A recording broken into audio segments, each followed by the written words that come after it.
بسم اللہ الرحمن الرحیم۔ تعارف سورہ القاریہ ان مکمل ترجمے کے ساتھ پیش کر رہے ہیں۔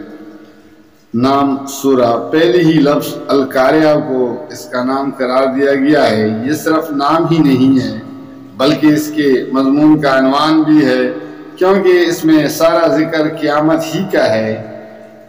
زمانہ نزول اس کے مکی ہونے میں کوئی اختلاف نہیں ہے، بلکہ اس کے مضمون سے ظاہر ہوتا ہے کہ یہ بھی مکہ معظمہ کے ابتدائی دور کی نازل شدہ سورتوں میں سے ہے۔ موضوع اور مضمون، اس کا موضوع ہے قیامت اور آخرت۔ سب سے پہلے لوگوں کو یہ کہہ کر چونکایا گیا ہے کہ عظیم حادثہ کیا ہے؟ وہ عظیم حادثہ تم کیا جانو کہ وہ عظیم حادثہ کیا ہے؟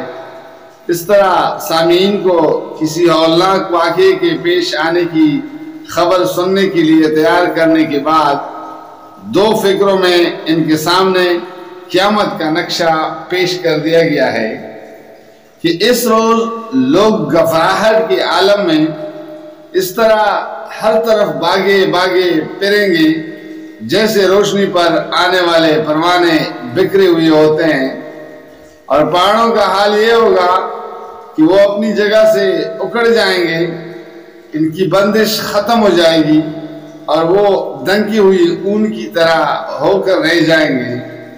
پھر بتایا گیا ہے کہ آخرت میں جب لوگوں کا حساب کرنے کے لیے اللہ تعالیٰ کی عدالت قائم ہوگی تو اس میں فیصلہ اس بنیاد پر ہوگا کہ کس شخص کے نیک اعمال برے اعمال سے زیادہ وزنی ہیں اور کس کے نیک اعمال کا وزن اس کے برے اعمال کی بنسبت ہلکا ہے۔ پہلی قسم کے لوگوں کو وہ عیش و نصیب ہوگا جس سے وہ خوش ہو جائیں گے، اور دوسری قسم کے لوگوں کو اس گہری کائی میں پھینک دیا جائے گا جو آگ سے بری ہوئی ہے۔ سورہ القاریہ کا مکمل ترجمہ۔ شروع اللہ کا نام لے کر جو بڑا مہربان نہایت رحم والا ہے۔ عظیم حادثہ کیا ہے؟ وہ عظیم حادثہ تم کیا جانو کہ وہ عظیم حادثہ کیا ہے؟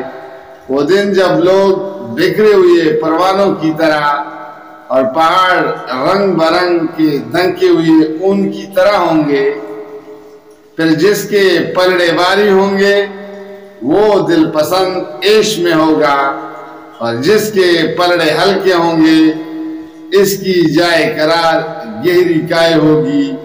اور تمہیں کیا خبر کہ وہ کیا چیز ہے؟ بھڑکتی ہوئی آگ۔ جزاک اللہ، فی امان اللہ۔